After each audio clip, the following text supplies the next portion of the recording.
Tired of the 24/7 news cycle. Yeah, me too. So today, we're going way deeper on a story that you definitely won't see trending on Twitter.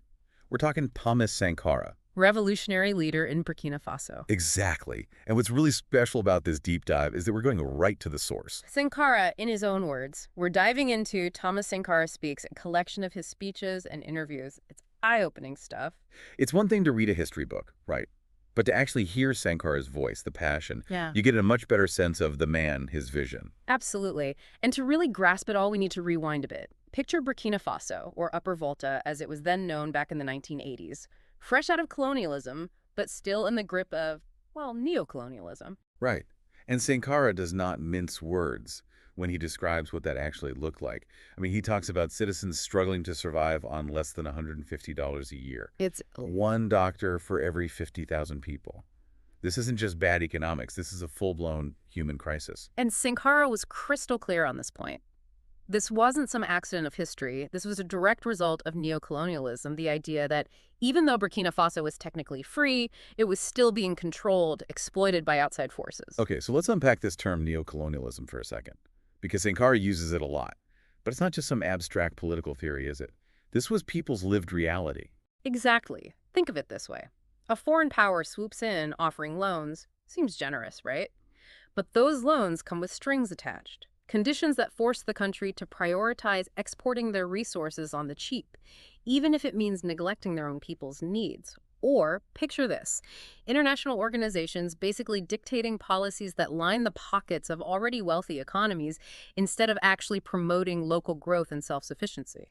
So it's like being offered a helping hand that's actually designed to keep you trapped. Exactly, and Sankara saw right through it. He knew that real liberation, true independence, couldn't just be political. It had to be economic and social too. Which brings us to that pivotal moment, the revolution of August 4th, 1983. But this wasn't just a military coup, right? Because Sankara is very vocal about the people's role in this revolution. Yeah, and that's what makes Sankara so fascinating. He's a military officer, yet he was adamant that change couldn't be imposed from above. He said, the best way to prevent the army from seizing power for itself is to involve the people in exercising power as of now.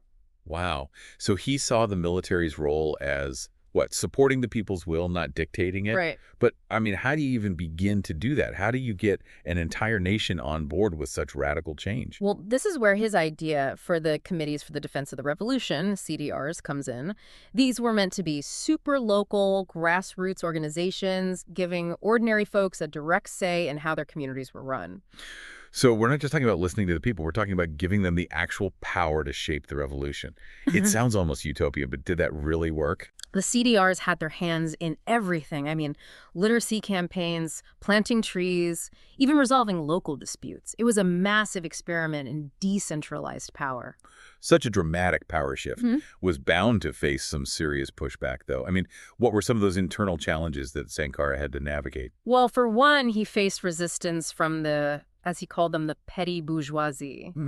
Yeah, these were folks who might have benefited from the revolution in some ways, but still kind of clung to the old ways of thinking, the old privileges. So a clash of values as much as a political struggle. Exactly. Sankara wasn't just trying to redistribute wealth. He wanted to transform people's whole mindsets. I mean, the guy was serious about eradicating corruption Right. at every level, even within his own family. Sankara actually had his own father jailed for corruption. And his father was a powerful village chief.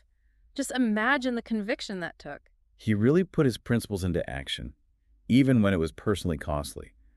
But let's dive into those actions a bit more, because Sankara didn't just rail against problems, he actually implemented solutions. What were some of the big ones? Land reform was huge. He took those massive estates controlled by wealthy landowners and redistributed the land, gave it back to the peasant farmers who had been working it for generations but seeing very little reward for their labor. I mean, it's one thing to talk about economic justice. It's another to completely overhaul the system of land ownership, something that had been in place for centuries. What kind of impact did that have? It was a game changer for rural communities. Imagine owning the very land you work on, directly benefiting from your labor, instead of being stuck in the system where you're beholden to a landlord. It wasn't just about economics, it was about dignity, self-sufficiency, breaking free from those colonial legacies. And Sankara didn't stop there. He was a firm believer that education and healthcare were fundamental human rights, not just privileges for the elite. Right, he launched these huge literacy campaigns across the country, really focused on empowering people with the ability to read and write. He built schools and clinics in rural areas that had been totally neglected for generations, made those basic services accessible to everyone. He wasn't just putting Band-Aids on the problem. He was investing in Burkina Faso's future. But all of that takes resources. How did he manage to fund these incredibly ambitious projects, especially given his stance against foreign aid, the kind with all those strings attached? That's the thing about Sankara. He truly believed that Burkina Faso had everything it needed within its own borders to fund its own development. He really pushed this buy local mentality, encouraged people to support their own economy. I mean, even the presidential guard, their uniforms, Wow. made from Burkinabé cotton. Wow. He famously said, "We must consume what we produce." It's about so much more than just economics, isn't it? It's about national pride. It's about self-reliance, breaking free from that cycle of dependency that neocolonialism thrives on. You got it. Sankara believed that true independence meant standing on your own 2 feet. But obviously, this defiance didn't sit well with everyone. There were some powerful forces, both internal and external, who felt very threatened by what Sankara was doing. Let's talk about those external threats for a moment. Yeah. Because we talked about Sankara's critique of neocolonialism. But how did that actually play out? What kind of pushback was he getting on the international stage? Well, his refusal to play by the rules of the neocolonial game, it definitely had consequences. He faced economic sabotage. Western nations made it incredibly difficult for Burkina Faso to secure loans, to trade on fair terms. Classic tactic, right? Squeeze a country economically and try to force them to fall in line. But Sankara didn't back down. Not one bit. He just kept speaking truth to power, called out Western nations for their hypocrisy, preaching about democracy while supporting dictators who happened to align with their economic interests. He was also very critical of international organizations like the IMF and the World Bank, argued that they were imposing these policies that benefited wealthy nations at the expense of developing countries. So it became a battle of ideologies. Yeah. Sankara offering up this alternative vision, direct challenge to the established global order. Absolutely. He was a major thorn in the side of those in power. And it wasn't just rhetoric, Sankara's revolutionary ideas, they were inspiring movements across Africa. Other countries were paying attention. They saw what was happening in Burkina Faso, and they started to believe that maybe, just maybe, that kind of change was possible for them too. Exactly. His message, this message of self-reliance, of Pan-African unity, of standing up to neo-colonialism, it resonated deeply, and that made him incredibly dangerous to those in power. Which leads us to the tragic reality of Sankara's story, because his revolution, his vision, it was cut short in 1987 when he was assassinated at just 37 years old. It's hard not to think about what could have been. Devastating loss. But even though Sankara's life was tragically cut short, his ideas, his legacy, that continues to resonate today. He showed the world that another path is possible, and that's a very powerful thing. It's kind of wild how relevant Sankara's ideas still feel today. Decades after his death, it's like we're still grappling with those same global power imbalances. It's not wild, it's by design. These systems are deeply entrenched, and that's why Sankara's story still resonates. He gives us this framework, this way of seeing how neocolonialism operates, even today, even when it's disguised. So it's not just about understanding history, it's about equipping people to critique the world we live in right now. Exactly. Take his stance on foreign aid, for example. I mean, on the surface, it seems like, wealthy nations lending a helping hand, right? Yeah.